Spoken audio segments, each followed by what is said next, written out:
What's going on, guys? Serrano786 here with the morning after episode 7, where we talk about gaming news, also some movie news and other just various news across the Twitter sphere.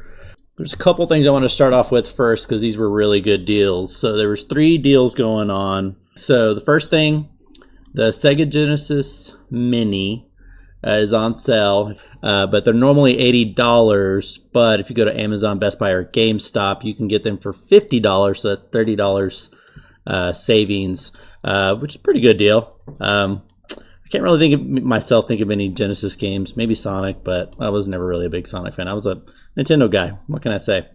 The other deals, Best Buy has a deal going on with some Blu-rays, various video games, as you can see here. Assassin's Creed Odyssey, Dragon Quest Builders 2, Nier Automata Game of the Year Edition. There's some good games on this list. The Wild Hunt Complete Edition, which is $20 for all the consoles except for Switch, which is still $45. I would buy it if it was $20 on Switch, but I don't know. I can't do it yet. And then some various movies on 4K. Cloverfield, Avatar, Last Airbender. Oh, that's kind of cool. And it comes in a complete series steelbook. Why did I not see this before? All right, I'm going to have to save that for later, y'all, because I love Avatar. As you know, is my last episode. The other deals are in Amazon. I'm going to leave links for all 3 of these below in the comments. So if you want to take a look at these deals, the links will be marked below on each of the 3. But some good deals in case you want to save some money, you're stuck at home, want to play some stuff. Star Wars Jedi Fallen Order, super good game, beat that. Borderlands 3 is a good pickup. Death Stranding, I couldn't put that game down. I not went through it in like 47 hours. I just couldn't put it down. Neo 2, pretty good deal. I've been wanting to play that. I played the first one. Yeah, there's a lot of good games on sales right now, so check them out below. But what we're going to talk about next, it kind of goes along with deals, but Epic Games yesterday said that they're offering partial refunds if you bought a game and goes on sale. I don't know if this is permanent or if this is something that happened because maybe people were really pissed off about GTA. But yeah,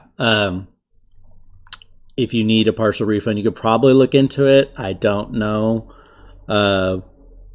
This guy posted, he said, whoa, what? I've clearly been around for too long because I find this refund for a discount I missed on Epic Games Store absolutely mind-blowingly generous. This is incredible? ? Yeah, that's pretty neat that they're just doing it on their own. So I guess you may not necessarily need to do something, or maybe certain requirements have to be met. Probably look a little bit more into it, but that's pretty neat that they're doing that. I wish more companies would do that.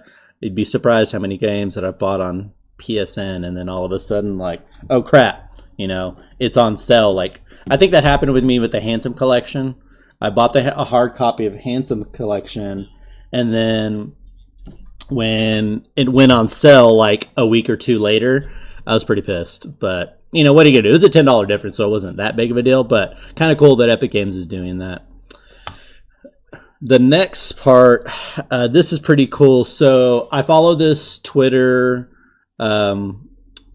profile called IGN Deals. You should check them out. But they posted that there's a special edition, as you can see here, super awesome special edition Last of Us Part 2 PS4 Pro. This looks pretty legit. It looks like it's engraved into like that hard plastic on top. There's like a butterfly, or that's a moth, it looks like. The controller has the Last of Us on the little touchpad. The little part where your hands go, there's a little like flower or something like that. It's pretty neat. If you haven't picked up a PS4 Pro, this would be a really cool special edition to get. I'm assuming this will probably be one of the last few PS4 Pro special editions they have. I have the white edition that I got with Destiny 2 just because my first PlayStation 4 that I got was a white one, so I kind of wanted to keep that going. But pretty neat little special edition there. The controller looks really awesome. I don't know. I have a Darth Vader special edition controller that released with, I don't remember which Star Wars game, but it's pretty legit. I'll have to show it off one day. Warzone's getting some updates. There was an update yesterday. There was a patch. As you can see here, GameStop posted there's some new maps. weapon balance changes, and some other stuff. The big thing, since I only really play Warzone, so I'm just going to kind of go over that. They changed up some of the battle royales. They added a new item, the armor box. So the easiest way to think about this, since somebody posted about it, think of it as a ammo pack, but for armor. So you would drop it for your team and everybody can pick it up and it maxes out. Or I don't know if it maxes out, but it gives you armor plates or maxes out your armor plates for your team. So you can pick this up on the ground. You can purchase it at the buy station. So it resupplies the entire team's armor. Pretty neat. They also changed the Gulag loadouts because I think a lot of people were complaining. I personally hated some of the guns that they put on there. But you're actually going to be able to get like the Kilo, M4, AK-47, submachine guns. So they're adding more weapons to the Gulag. I guess they felt that it wasn't, I don't know, balanced, I guess, or maybe just the weapons they had weren't enough. I didn't personally like some of the guns. Like the shotguns, yeah. Some of the revolvers, I mean, maybe just because I don't use them a lot, I don't really like them. But yeah, they added some new legendaries. There's the Kilo 141 legendary and MP7 legendary that are going to be a part of the Warzone. There's some other various stuff. They added new maps for multiplayer and some other general fixes, stuff like that, challenge missions. But yeah, so some updates. So whenever you log in, expect an update. I forgot how much it was because I think I just updated it while I was working. I want to say it wasn't terribly big, maybe a couple hundred megabytes, but I could be wrong on that. Oh, here we go. It weighs in at a whopping 30 gigs. Okay, I was way off. I don't know what I was talking about. So expect a big patch. So probably patch that before you log in, or if you're going to log in about an hour or so, just, pop it on a couple of hours before you start playing. Respawn decided that they wanted to open up a new studio for Apex Legends. So it's specifically going to be for Apex Legends. So I guess after it being so successful, they wanted to just have a dedicated team for that. I'm kind of on the fence about that. Could be good, could be bad. But I mean, it is kind of cool, the idea that there's going to be a team specifically just generating things for Apex Legends. But I'm wondering who they're going to bring over. Are they just people that have been working on Apex the whole time? Because my wonder is if they try to make some kind of crazy changes that might not make people happy. Because Apex Legends is good. It's a good game. The characters, I want to say for the most part, are balanced. Some of them are a little underpowered. There's not really any one that's like overpowered. I haven't tried the new character yet, but yeah, I guess that's kind of cool. We'll see how it goes. Time will tell when once it gets going, and it's been in effect for a while. Gamescom, the new events, or the events, a lot of these have been canceled, or they're kind of moving to more digital platforms. Gamescom rather confirmed that they're going to be doing a showcase. Instead of August 25th through the 29th, it's going to be a new digital event from August 27th to the 30th. It's going to shift the opening night live event with Jeff Keighley to August 27th. So mark it in your calendars. August 27th. I'm not sure what they're going to be showcasing, but I'm sure as time gets closer, it'll put out what they're going to be announcing, or showcasing what companies and whatnot. So I've been kind of watching the Twitter feeds with different companies, and there have been a lot of talks about Xbox. People were kind of worried that the Unreal or that tech demo wasn't going to play on Xbox, or there was some kind of beef between them or something like that. Well, they finally announced that, it does run on Xbox Series X. However, there was one curious part about what they said between PlayStation Epic, which was kind of interesting.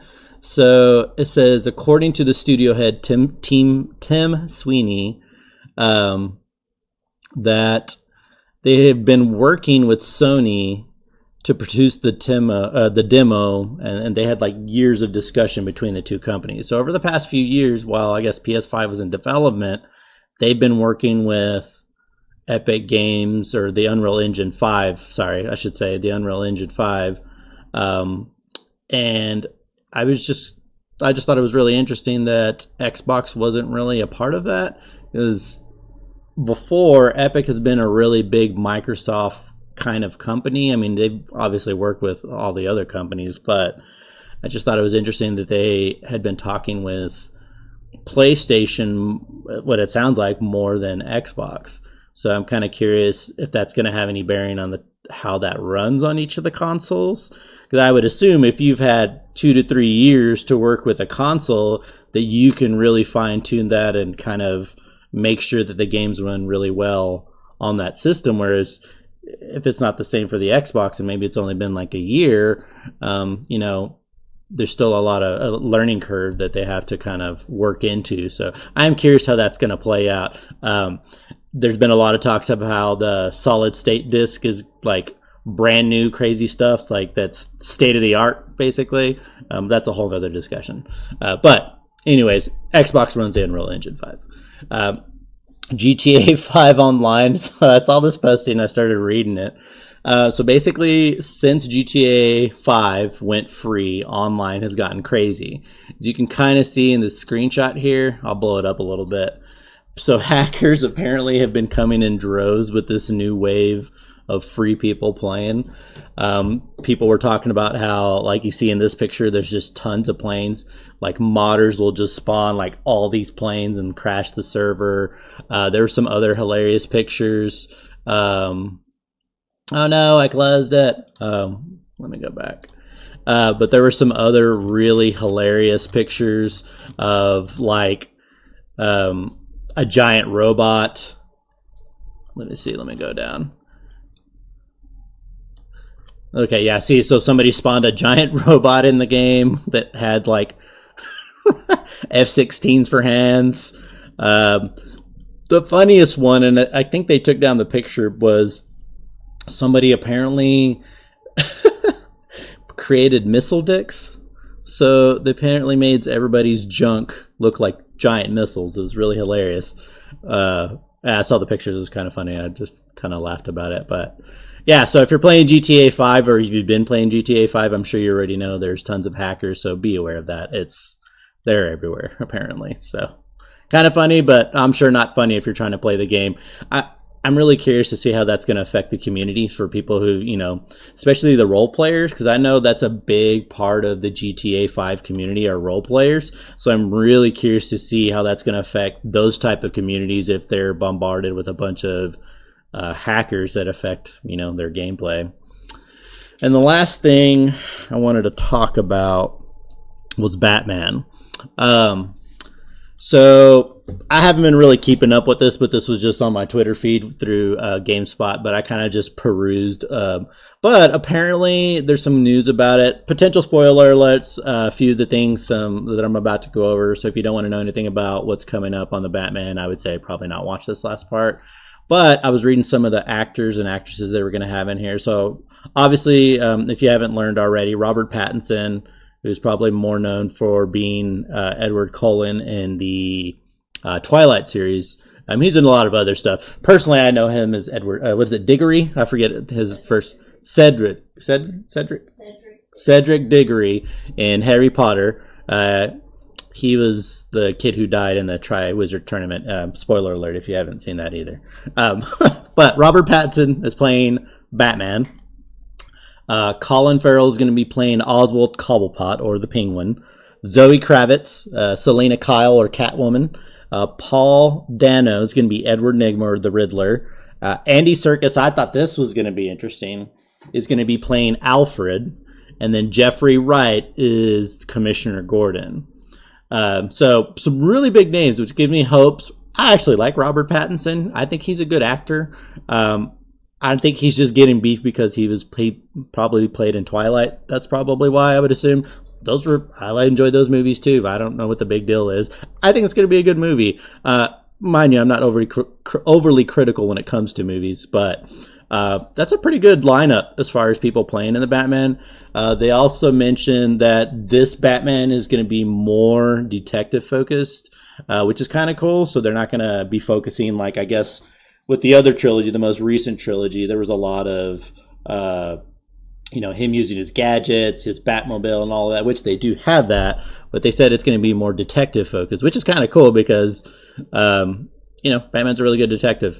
It's also going to focus early on in Batman. So this is supposed to take place in the second year that Bruce Wayne was Batman. So this is still relatively new Batman as far as like the timeline goes.